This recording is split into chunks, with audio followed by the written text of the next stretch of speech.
돌이키라라는 말씀을 가지고 은혜 나누도록 할 텐데요. 자, 여러분, 이 말씀은 우리가 한 번쯤은 다 들어본 프로디갈 선, 탕자의 이야기입니다. 네, 하울링이 조금 있는데요. 조금 낮춰주시면 감사하겠습니다.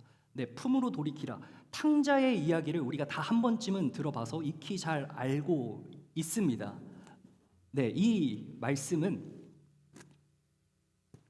집에 있는 이 첫째 아들이 있는가 하면 이제 집에 있는 둘째 아들이 아버지의 품을 떠나는 사건을 기록하고 있고, 그 품에서 떠난 아들이 다시 아버지의 품으로 돌아오게 되는 그 이야기를 다루고 있는 말씀입니다. 사실 우리는 첫째 아들일 수도 있고 돌아온 탕자일 수도 있습니다.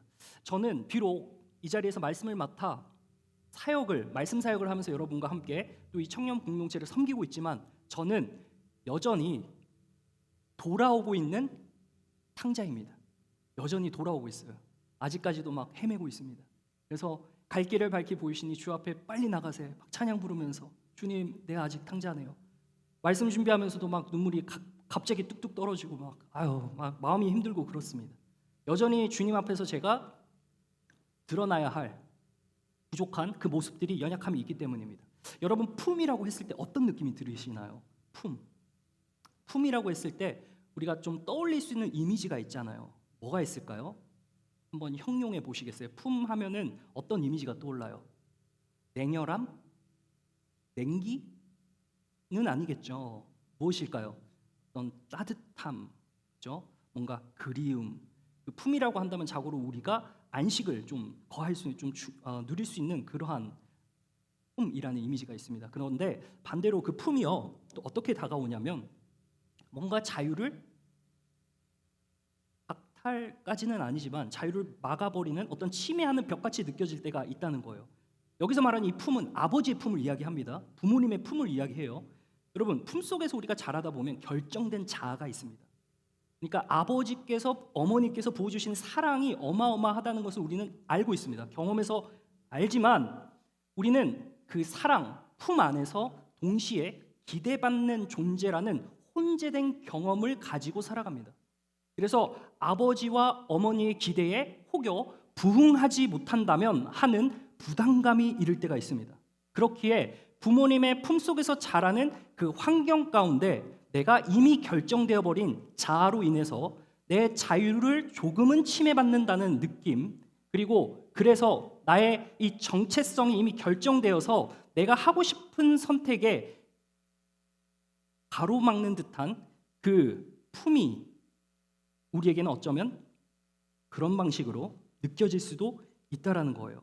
여러분, 이러한 품을 우리는 그리워하면서 또 바라면서 동시에 독립하고 싶은 양가 감정이 있습니다. 그렇죠?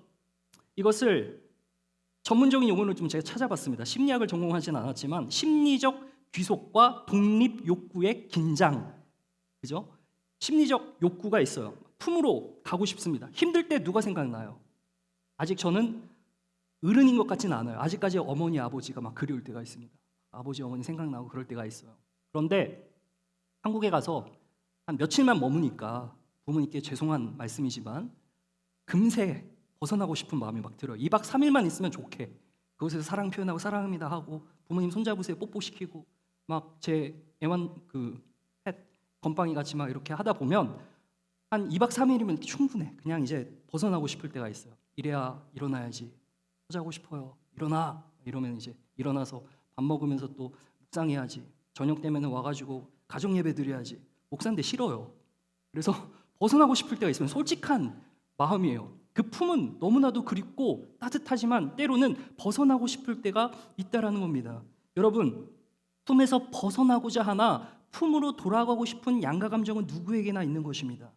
우리가 그 품을 생각할 때면은 나의 상황이 어떠함이 바로 진단되는데, 그 어떠함은 아마 이 쓸쓸함을 느끼거나 고독함을 느끼거나 어쩌면 내 삶 가운데 결핍이 생겼을 때, 그러니까 이 품이라는 것은 자고로 우리가 관계적인 것으로 생각할 수 있는 것입니다. 오늘 말씀해 보면은 둘째 아들이 이 분리의 욕구를 느낍니다. 그리고 가출을 생각합니다. 한번 읽어보겠습니다. 시작. 둘째가 아버지에게 말하되 아버지여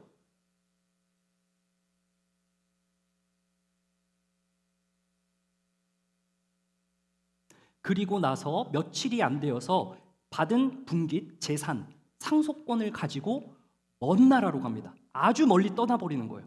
아버지의 간섭이 없는, 그래서 그 품에서 완전히 떠나버리는, 자신의 욕구와 자아를 충족시킬 수 있는, 본인의 삶 가운데 단 한 번도 어쩌면 그 자아가 형성되는 과정 중에 부모님이 원하시는 모습, 부모님이 원하시는 그 직업, 그곳으로부터 완전히 벗어나 내가 원하는 자유의 삶을 만끽하며 살고 싶어하는 이 둘째 아들의 분리욕구가 확 일어나요. 그래서 아버지에게 재산을 달라고 합니다. 여러분, 재산 달라고 하는 것은 아버지가 언제 주시는 것이죠? 재산은 자고로 아버지께서 임종하기 직전 또는 임종하고 나서입니다. 우리나라 문화가 그렇죠. 여기에 있는 고대 근동의 문화도 똑같습니다. 아버지가 살아계신데 면전에서 재산 달라고 하는 거는 관계를 완전히 끊어버리겠다는 이야기고, 아버지를 살아있는 채로 그 기억을 지워버리겠다는 말이니 이 얼마나 괘씸한 말인가요? 아마도 이 말을 한다면 맞을 거예요. 혼날 거예요. 그리고 아버지가 주지 않을 거예요. 너한테 있는 상속권마저도 난 첫째 아들한테 줘버리겠다, 이 괘씸한 녀석아 하면서 그랬을 거예요. 그런데 아버지가 그것을 허용하세요. 그리고 떠나도록 둡니다. 아마 몇 년이고 몇 날이고 아버지는 그 아들이 떠난 뒷모습을 처량하게 바라보면서 그 아들이 돌아오기만을 기다리고 있었을 텐데, 지금 그 아들은 신이 나서 그 재산을 받고 이제 자유다 하면서 투자도 열심히 하고 먼 나라 가서 내가 하고 싶은 것 다 하면서 살아가는 방식을 보니까 허로 시작해서 탕으로 끝나는, 뭐죠? 허랑방탕하게 살았다는 겁니다. 원문을 보면 scatter, disperse, 모든 것을 다 흩뿌리면서 살았다는 거예요.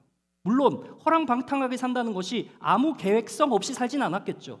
아들이 아버지의 재산을 받은 만큼 그 재산을 잘 불려서 멀티플라이를 하고 싶은 곳곳에마다 흩뿌려서 투자를 했겠죠. 그런데 그 투자의 방식이 어떻겠습니까? 결국은 본인이 원하는, 본인이 여태까지 하지 못했던 그 모든 것을 해보고자 하는 낭비의 방식으로 이루어진 겁니다. 술 친구가 있었겠죠? 도박 친구가 있었겠죠? 가선 안 되는 음지로 갔겠죠? 그런 곳에서 모든 것을 다 써버린 겁니다. 낭비했다. 영어 성경에도 reckless, 과감하게 아무런 고민 없이 자기가 번 돈이 아니니까 팍팍 쓰는 겁니다. 여러분, 주식하시는 분들, 갑자기 주식의 주가가 팍 상승했을 때, 상승량일 때 빨리 팔아야 되잖아요. 팔고 나서 떨어지는 그 돈을 가지고 막 벌벌벌 떨면서 쓰지는 않겠죠. 나한테 주어진 하나의 떡국물이니 내가 원하는 곳에 쓰겠다라는 것이죠. 그렇죠? 그러니까 원금과 좀 다른 느낌이겠죠.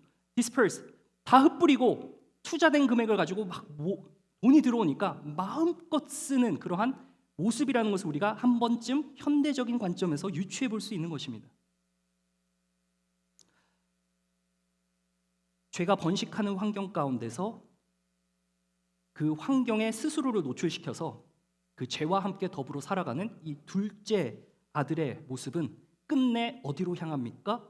바로 궁핍함으로 향합니다. 오늘 말씀 한번 읽어보겠습니다. 다 함께요. 시작. 다 없앤 후에 그 나라에 크게 흉년이 들어 결핍해졌다는 겁니다. 사랑하는 청년 여러분, 우리가 아버지의 품을 떠나면 결과적으로는 우리가 필요할 때에 얻을 수 있는 그것을 제때 못 얻을 수 있다는 것, 물리적인 영역에서는 그렇죠. 오늘 이 말씀을 우리가 하나님으로 빗대어서 조금 살펴보면은 우리가 하나님 떠난 삶, 하나님이 없는 삶은 결국은 종래의 결핍으로 이어집니다. 채워도 만족이 없습니다. 결국 부족한 삶을 살아간다는 겁니다. 다 없애버렸어요. 그리고 엎친 데 덮친 격으로 그 나라에 흉년까지 듭니다. 환경도 안 따라줘요. 우리가 할 수 있는 말이 있죠. 되는 게 하나도 없다. 안 되려니까 제대로 안 된다. 환경도 도와주지 않아요. 모든 것을 다 방탕하게 써버립니다. 아버지에게 받은 그 재산을 그가 그렇게 소비해버렸습니다. 그리고 종래에 그가 결국 궁핍해져 버린 피폐한 삶 가운데 떨어지게 됩니다. 날아간 거죠. 여러분, 이때는 우리가 어떻게 해야 될까요? 궁핍해졌을 때 누굴 먼저 찾아갈까요? 친구를 먼저 찾지 않겠습니까? 아버지랑 연을 끊다시피 했습니다. 그때 당시에는 뭐 와이파이, 셀폰 이런 거 없습니다. 어떻게 해야 되겠어요? 주변에 있는 술 친구들한테 부탁을 할 거예요. 주변에 있는 사귀었던 친구들한테 왕래하면서 부탁을 할 거예요. 야, 내 저번에 빌려줬는데, 야, 내 저번에 같이 놀았는데 우리가 친분이 있지 않냐? 내가 지금 이런 상황이다. 좀 도와달라. 그 어느 곳에서도 도움을 받지 못한 이 둘째 아들이 결국 궁핍에 처하게 되는 것입니다. 사실 이 모습은 이스라엘이 하나님의 백성이지만 그 이스라엘 백성들이 하나님을 떠나서 살았던 그 모습을 단적으로 보여줄 뿐만 아니라 오늘 21세기 오늘 이 땅을 딛고 살아가는 우리에게도 동일한 적용의 말씀으로 될 수 있는 것이죠. 한번 조금 긴데요. 읽어보겠습니다. 시작. 내 백성이 두 가지 악을 행하였나니 곧 그들이 생수의 근원되는 나를 버린 것과 스스로 웅덩이를 그것은 퍼진 웅덩이에요. 퍼진 웅덩이 신드롬. 뭡니까? 계속해서 물을 넣어도 밑 빠진 독에 계속 물을 채우는 그러한 모습이죠. 탕자의 모습이 이런 모습입니다. 채워도 만족이 없지만 이미 함정에 빠진 겁니다. 자기가 판 독에 자기가 빠지는 셈이죠. 궁핍해져가는 그의 인생을 무엇으로 채울까? 그곳에서는 답이 없습니다. 알 수가 없어요. 어떻게 해야 되는지 방법이 생각나지 않습니다. 그러니까 계속해서 그런 방식으로 자신을 소비하고 소모하는 쪽으로 나아갈수록에 공허함만 찾아오는 거고 허무함만 찾아오는 것이죠. 비참한 겁니다. 여러분, 그곳에서 모습을 보니까요. 오늘 말씀이 있으면 15절을 한번 보십시오. 15절 말씀에 가서 그 나라 백성 중 한 사람에게 빌붙어서 살아요. 그렇죠? 그리고 빌붙어서 한 걸로 끝나지가 않습니다. 들로 보내줘요. 빌붙어서 사니까 쫓아보낸 거예요. 야, 너 가. 이렇게 된 거예요. 그래서 돼지를 치게 됐습니다. 여러분, 유대인들에게 돼지는 부정한 동물입니다. 돼지를 친다. 그리고 그 돼지에게 먹이를 준다는 것은 그 사람의 인생이 저주받았다는 것을 의미합니다. 그러니까 아주 나락으로 떨어진 상태의 모습인 거죠. 그리고 거기서 돼지를 치는 것으로 모자라 돼지가 먹는 쥐염 열매를 같이 먹으면서 배를 채우고자 합니다. 그렇지만 그것을 허락해 주는 사람, 그 돼지 열매를 주는 사람이 없었습니다. 사랑하는 여러분, 우리는 하나님께서 허락하신 그 물, 우리에게 주시는 그 생명샘, 그 말씀을 길어서 우리의 심령 가운데 채울 때라야 진정한 만족함이 있는 것이지, 세상의 것으로 채워 넣는다고 하더라도 그것이 당장 좋아 보이기 때문에 그럴싸해 보이는 어떤 도파민을 부추기기 때문에 우리가 그것을 하지만 그것은 파도 끝이 없이 우리의 마음만 허무하고 공허할 뿐이라는 것을 여러분 여기 계신다면 모두 동의할 것입니다. 만족함은 잠깐입니다. 그러나 그 만족함의 길로 내리다가 가다 보면은 솟아오르는 것이 아니라 거꾸라지는 그러한 삶의 모습이 우리 가운데 다 나타난다는 겁니다. 여러분, 문제보다 존재가 귀합니다라는 박지범 씨의 에세이 21페이지에서 26페이지까지를 제가 발췌해 왔습니다. 아담과 하와가 죄를 범했을 때 어떻게 하죠? 도망하죠. 하나님으로부터 멀어집니다. 하나님께서 소리로 찾아가십니다. 어디 있느냐? 숨어요. 그러면 하나님 입장에서 어떨까요? 야, 아담과 하와 죄 지었으니까 얘네 답 없다. 소망 없다. 버리고 야, 흙 가져와. 다시 만들면 돼. 이렇게 하셨을까요? 그렇지 않습니다. 왜요? 아담과 하와라는 존재는 하나님께서 말씀으로 창조하신 피조물들과는 다르게 손으로 직접 빚어서 만든 대체 불가능한 유일한 존재였기 때문에, 다시 말하면 하나님이 유일하신 분이기 때문에 하나님의 형상을 본따서 만든 아담과 하와는 그 어느 누구로도 대체할 수가 없었다는 것이죠. 저도 내 문제 하나 해결 못하고 죄를 반복하는 나조차 내 스스로를 보건대 용서가 안 될 때가 있고 사랑할 수 없을 때가 있을 텐데 하나님은 나를 거들떠 보시기나 할까라는 생각이 들 때도 있습니다. 여러분 생각해 보세요. 우리 이제 여기서 다 아이를 낳고 살 텐데 아이가 만약 잘못했다고 칩시다. 그럼 어떻게 해요? 야, 할 수 없지. 괜찮은 놈 다시 나오면 돼. 이렇게 하실 부모 있습니까? 없어요. 없어요.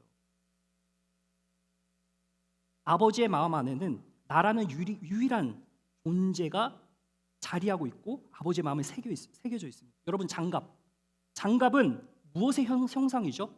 장갑. 발의 형상입니까? 그렇죠. 손의 형상이죠. 손이 들어갈 때라야 꽉 차는 겁니다. 사람이 하나님의 형상이기에 누가 들어와야 합니까? 하나님이 들어오셔야 됩니다. 이 마음의 좌소는 다른 것으로 채우면 채울수록의 결핍이 생겨납니다. 그러니까 하나님의 말씀으로 채울 때라야 만족이 되는 것이죠. 장갑이 손의 형상이라는 것은 손과 하나 되려 한다는 의미일 것이에요. 하나님만 채워지는 자리가 있습니다. 재물, 명예, 권력, 쾌락, 그 모든 도파민을 충족시키는 것은 사실 그때뿐이고 결국 우리에게 결핍만을 가져다 준다는 것이죠. 사랑하는 청년 여러분, 하나님의 말씀으로 우리의 심령을 채우시기를 주님의 이름으로 축원합니다. 하나님의 말씀만이 우리의 결핍과 궁핍을 채워줄 수 있다는 겁니다. 자, 이러한 결핍과 궁핍함을 느낀 이 아들이 썼는데요. 한번 두 번째로 가보겠습니다. 자, 한번 읽어볼까요? 시작. 이에 스스로 돌이켜 이르되 내 아버지에게는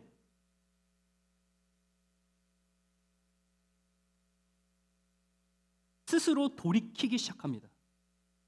이거는 누구에게나 찾아오는 현타일 것입니다. 내가 뭔가를 했는데 잘 안 되면 갑자기 현타가 오고 그러면 이제 되새기겠죠. 복귀하겠죠. 어느 선부터 잘못된 것인가? 어디서부터 잘못 시작됐는가? 첫 단추는 잘못 꿰어지지 않았나? 이렇게 많은 생각들이 있을 거예요. 근데 이때 이 둘째 아들도 마찬가지로다 스스로 돌이켰습니다. 영어로 보면 came to himself. 깨닫게 된 거예요. 깨달음에서 오는 후회가 막 심하게 올라오기 시작합니다. 회복이 시작되기 시작하는 것이 바로 후회라는 겁니다. 여러분, 후회해봤자 무슨 소용이 있어라고 하지만 그 후회라는 감정을 통하여서 우리가 다음번에 무언가를 조금 더 보완해 나아가는 그런 방식으로 우리의 삶이 이어져 나아가잖아요. 그러니까 후회한 걸 그대로 또 하면 뭐예요? 바보예요, 바보. 후회한 거를 똑같이 또 계속해서 반복하고 있으면은 발전이 없는 겁니다. 근데 이 후회를 먹고 살아가는 우리는 했던 일 또 하고 또 반복하는 그러한 연약함이 다 있다는 거죠. 자, 근데 이 후회라는 것을 통해서 이 둘째 아들은 회복으로 그 방향을 틀기 시작합니다. 여러분, 우리는 이 죄악된 세상 가운데서 비참해져가는 이 존재의 연약함을 가지고 살아갈 때면 항상 후회라는 것을 하는데 그 후회가 하나님 보시기에 온전한 방향으로 방향을 전환하기 위해서는 먼저 다시 말하지만 말씀이 우리 마음 가운데 심겨져야 됩니다. 그래야 그 말씀을 통해서 우리의 방향성을 다시 조정할 수가 있는 겁니다. 단순한 후회가 아닙니다. 고백입니다. 여러분, 후회로 끝나시면 안 됩니다. 그것이 입으로 고백되어지는 것이죠. 그리고 본인의 정체성을 다시 한 번 더 확인하는 것이죠. 나는 본래 내 자리가 자녀의 자리였지만 알고 보니 내 형편을 보건대 이 자리가 과분한 자리였다는 것을 깨닫는 겁니다. 사랑하는 청년 여러분, 하나님께서 예수 그리스도를 통해서 우리에게 주신 자녀의 자격은 그냥 당연한 자리가 아닙니다. 그러나 후회하는 어떠한 결정을 통해서 우리가 실수하고 잘못했을 때 우리에게 밀려오는 그 후회스러움과 탄식이 있을 때면 그때가 기회입니다. 따라서 그 기회를 붙잡으시고 다시금 나의 자리가 당연한 것이 아니라 정말 과분했다는 자리였음을 다시 한 번 더 기억하시기를 주님의 이름으로 축원합니다. 하나님의 품을 다시금 기억하는 것. 그럴 때 방향의 전환이 가능합니다. 그리고 나아가야 하는 것이죠. 잠언의 말씀인데요. 참 좋은 말씀입니다. 함께 읽어보도록 하겠습니다. 13절 14절 함께 시작. 자기의 죄를 숨기는 자는 형통하지 못하나 죄를 자복하고 버리는 자는 항상 복되거니와 내면적인 이 반성의 마음, 후회의 마음, 돌이키고자 하는 마음이 생기면 외면적으로는 방향을 전환해서 그 죄악된 자리로부터 벗어나야 됩니다. 그러니까 죄악 가운데 숨어 있으면 안 되는 거죠. 돼지 쥐염 열매 먹는다는 그 자리에 본인이 더 이상 있을 수가 없으니까 아버지가 생각난 거예요. 그 품이 생각난 거예요.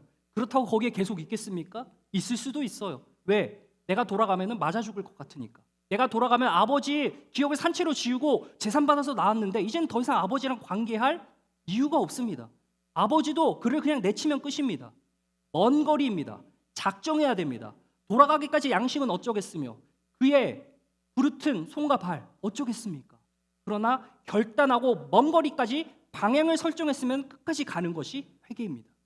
사랑하는 청년 여러분, 우리가 회개는 단순한 입술의 고백으로 생각을 할지 모르겠지만 회개는 방향 전환을 해서 쭉 아버지께로 돌아가는 전 과정입니다. 한번 이런 비유를 어떤 선교사님이 드셨는데 우리가 이 빛을 보면서 나아가면 그림자가 어디로 향합니까? 빛을 보며 나아가면 그림자가 앞으로 향합니까? 뒤로 향합니까? 뒤로 향합니다. 빛으로 가까워질수록의 그림자는 더 커집니다. 하나님 앞으로 나아가면 나아갈수록 내 존재론적 연약함이 더욱더 많이 발견될 겁니다. 그래서 가기 꺼려집니다. 그러나 그 방향을 끝까지 보면서 하나님께서 나를 다시금 품어주실 것이라는 확신함 가운데서 계속 걸어가야 됩니다. 포기하면 안 됩니다. 멈추면 안 됩니다. 빛 한가운데로 가면은 그림자가 거의 보이지 않습니다. 그러나 빛을 등지고 가면 나의 존재가 보이기 시작합니다. 나의 연약함이 보이기 시작합니다. 그림자가 조금씩 더 드리워집니다. 그 빛에 나의 죄, 나의 존재가 밝혀지는 그것을 보기 싫으면 어떻게 하면 되죠? 그냥 빛을 꺼버리면 됩니다. 불을 꺼버리면 됩니다. 사랑하는 청년 여러분, 방향을 설정하면 끝까지 가는 거예요. 멈추지 않는 것. 그래서 여러분 우리 그런 말 하잖아요. 어렸을 때 몸에 익혀진 거는 계속해서 남는다고. 어렸을 때 자전거 타시다가 좀 자전거 안 타다가 자전거 타면은 막 넘어지고 그러진 않잖아요. 그것을 우리가 무슨 메모리라 하죠? 머슬 메모리라고도 하고 여러 가지 표현이 있을 텐데 마찬가지입니다. 죄악된 기억을 잊어가는 과정입니다. 우리에게 찌들어 있는 죄악을 하나하나씩 툴툴 흘려보내는 것. 그 빛 가운데로 걸어가기까지는 고통스럽습니다. 치욕스럽습니다. 수치스럽습니다. 그러나 그 빛 한가운데로 가야지만 선순환이 일어나는 겁니다. 그래서 회개는 방향을 틀 뿐만 아니라 그 목표까지 꾸준하게 달려가는 것이며 그 안에서 선순환이 일어나는 것까지를 회개라고 말할 수 있을 것입니다. 사랑하는 여러분, 찬양 중에 이런 찬양이 있습니다. 은혜로 날 보듬으시고 사랑으로 품어주셔도 내 마음 한 자락 지키지 못하는 이 모습이 부끄럽습니다. 따스한 곁을 내어주신 주님 앞에 나아갑니다. 표현 못할 긍휼로 나를 붙드시는 주 이름만 바라봅니다. 후렴구 끝내줍니다. 가사. 주의 신실한 소망을 깊이 담으며 웅덩이에다가 세상 것을 막 채워넣는 게 아닙니다. 하나님의 소망을 담는 것. 예수의 풍요를 채워갑니다. 하나님의 자녀로 명예를 지키는 겁니다. 그리고 그 깊어진 삶을 주님께 드리는 겁니다.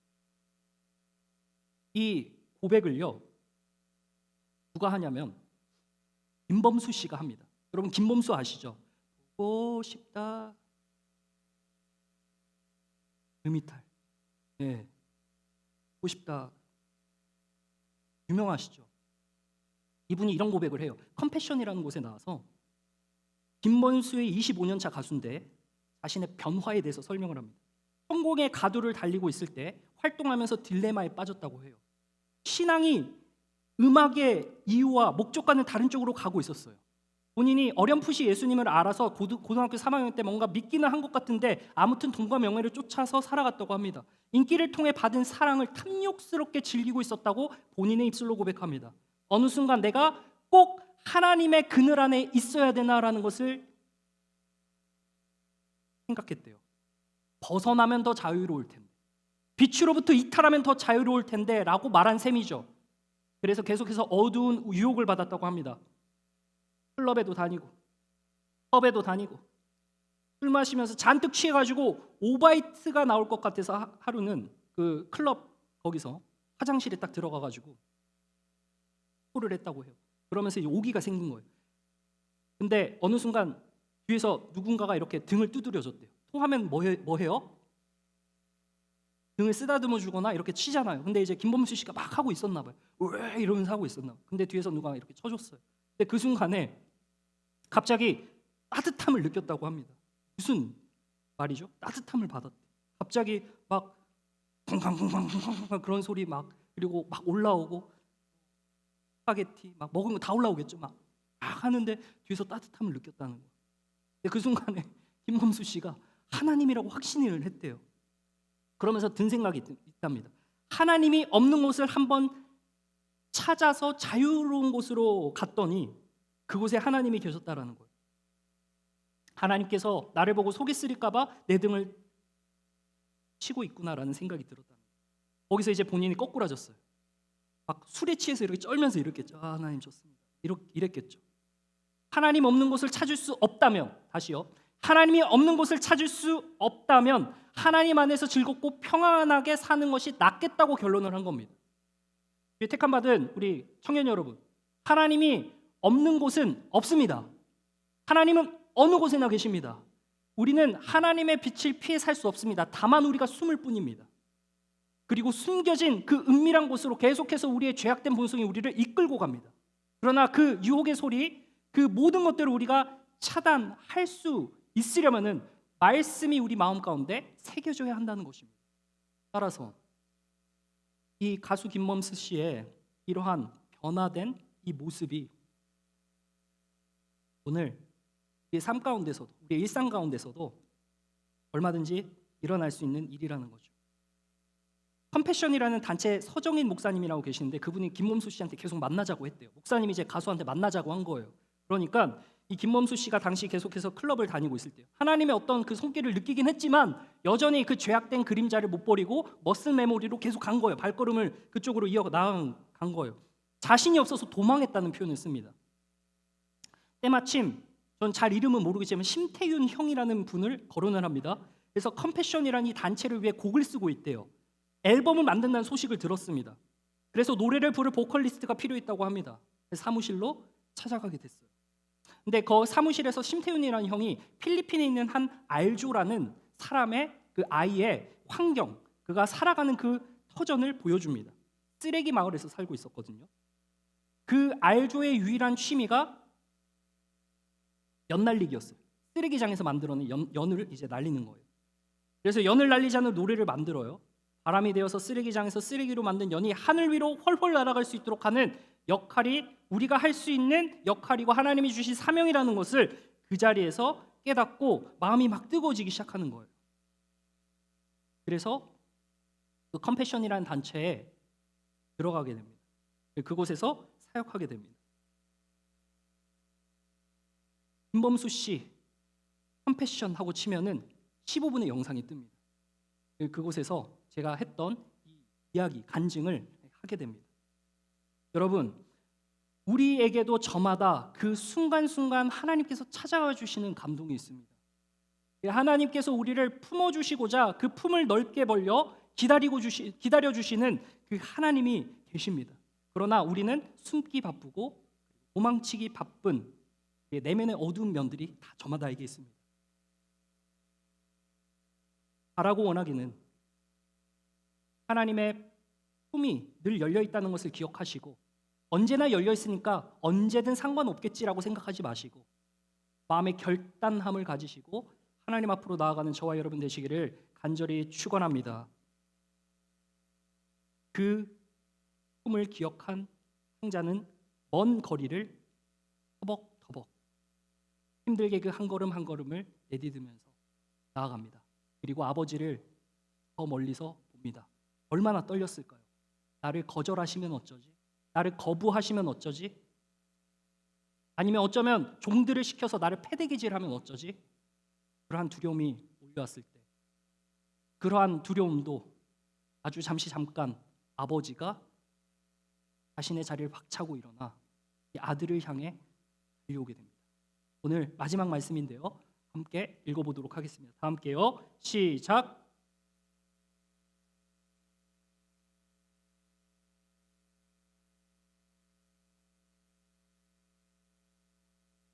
측은히 여겼다고 합니다. 그의 아픔을 공감했다고 합니다. 아마 아버지도 아들의 상황에 처해 본 적이 있지 않았을까? 여러분, 우리 모두는 각자의 상황이 다릅니다. 그렇기 때문에 누군가를 공감하는 것은 너무나 어렵습니다. 내가 죽지 않는 한, 내가 죽음의 고통에 있지 않는 한 그 사람의 어려움과 그 고통은 내가 이해할 수 없는 영역입니다. 그러나 아버지께서는 그것을 이해하신다고 합니다. 여러분, 이 아버지가 우리 하나님 아버지를 표현하고 있는 것이죠. 예수님이 이 말씀을 들려주신 거죠. 바로 그이가 나다라는 말씀이십니다.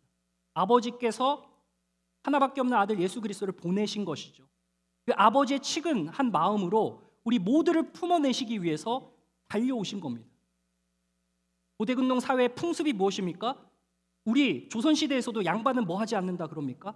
절대 뛰지 않습니다. 이때도 절대 뛰지 않아요.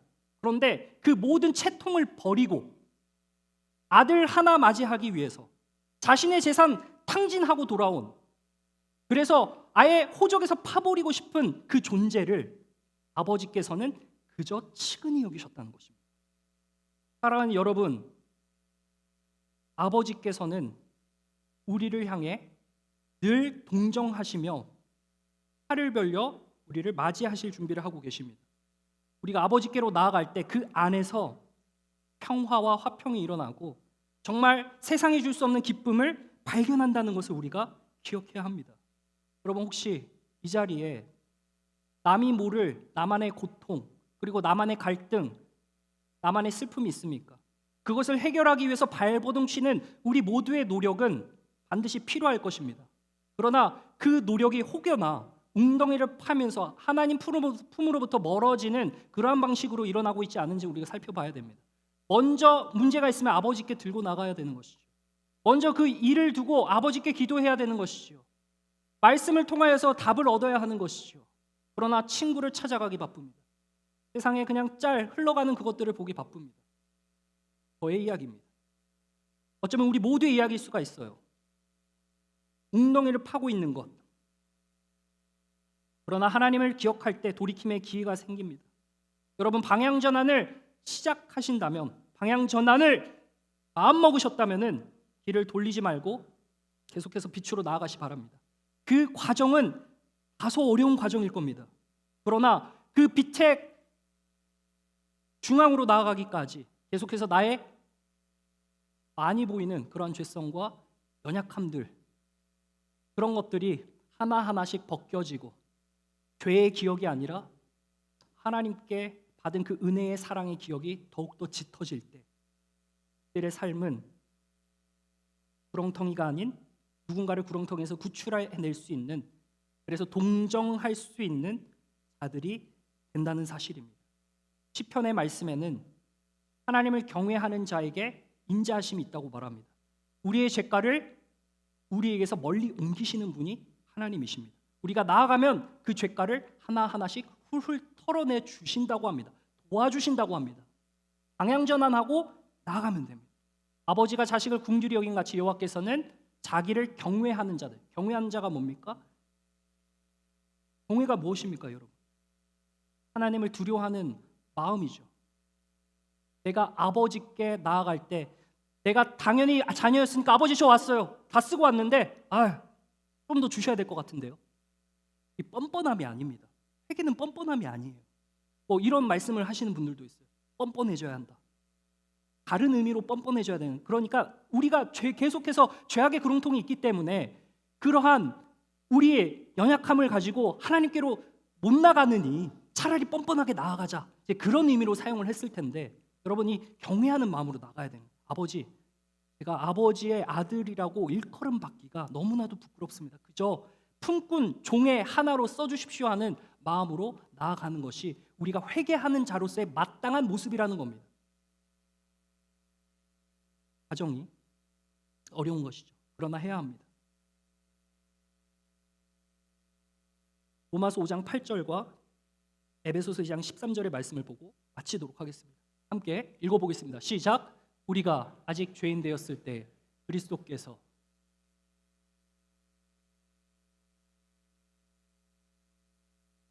지금 둘째 아들이 먼저 먼저 행한 것처럼 보이지만 사실은 아버지께서는 이미 받을 준비를 하고 계셨습니다. 나아갈 준비가 안 된 것뿐입니다. 하나님은 먼저 자기의 사랑을 우리들을 향해 열어두셨습니다. 예수님께서 오셨습니다. 죽으셨습니다. 그리고 우리를 기다리고 계십니다. 멀리 있지만 예수님께서 이 멀어진 간극을 메우셨습니다. 말씀을 줄여 마칠게요. 사랑하는 강한 영사 청년 여러분, 우리 모두는 삶의 기반을 가지고 있습니다. 맞죠? 삶의 기반이 필요합니다. 풍요로움을 꿈꿉니다. 중요한 것은 기반을 가지고 필요를 위해 나아가다 보면 하나님을 필요로 하지 않는 삶이 어느샌가 되어버리는 그러한 둘째 아들과 같은 모습이 우리 모두에게 있다는 사실입니다. 우리는 하나님의 품이 갑갑하게 느껴져서 멀어지고자 할 때가 많습니다. 왜냐하면 세상이 주는 자유와 세상이 주는 쾌락에 우리의 눈이 더 쉽게 팔리기 때문입니다. 그러나 오늘 찬양의 고백처럼 하나님 안에 거할 때, 그 품에 거할 때 안전한 것이고 우리의 영혼이 진정한 자유를 얻는다는 것, 그리고 그 기쁨이 세상이 주는 기쁨과는 말할 수도 없다는 것을 여러분 모두가 누리시길 바랍니다. 여러분, 죄악된 그 그늘진 곳에서 빛으로 나가는 과정입니다. 우리는 그래서 힘듭니다. 그러나 빛 한가운데 있을 때 주님께서 주시는 그 평안함이 우리 모두가 느끼기를 원하는 그것이라는 것이죠. 하나님의 품, 말씀으로 내 영혼을 지도하고 기도의 자리, 결단과 용기를 주는 그 기도의 자리, 거기서 얻는 확신, 인도하심의 경험을 한 번이라도 경험하셨다면 다시금 그 자리를 회복하시기를 간절히 소망합니다. 방향 전환이 가능한 힘이 생기고 밝은 자리로 나아갈 수 있는 것이죠. 마지막으로 돌이키는 도중에 끊임없는 도파민의 유혹이 있습니다. 그래서 도피하고 싶을 때가 있습니다. 그러나 여러분, 주님께서는 여러분을 계속해서 기다리고 계십니다. 하다가 자빠질 수 있어요. 넘어질 수 있습니다. 벽길로 눈을 돌릴 때가 있습니다. 그래서 다른 길로 살 때도 있습니다. 그러나 끝까지 기다리고 계십니다. 예수님께서 이 관계의 간극을 이미 이어주셨기 때문에 우리는 예수님을 통해서 그냥 가기만 하면 됩니다. 여러분, 길을 걷는 중에 죄악의 기억이 여러분들을 엄습하면서 계속해서 여러분의 그림자를 늘려갈 때가 있을 겁니다. 그러나 그 죄악의 그림자가 줄어들며 결국에는 선순환의 자리로 나아가기까지 우리 성령 하나님께서 여러분 마음 가운데 계신다. 저는 여러분의 마음까지 성령 하나님께서 지도하시는 그 분이심을 믿습니다. 그래서 그 성령 하나님께서 여러분들을 끝까지 아버지의 품으로 올 때까지 도전 많은 이 세상 가운데 승리하게 하시고 결국 이기게 하신다는 그 사실을 저는 이를 위해 말씀의 자리, 그래서 그 말씀이 우리 영혼에 심겨지도록 할 수 있는 그 도전의 자리, 더 나아가 기도의 자리, 결단하고 용기를 구하며 다시 한 번 더 빛으로 나아가는 그러한 저와 여러분 되시기를 우리 주 예수 그리스도의 이름으로 축원합니다. 기도하겠습니다.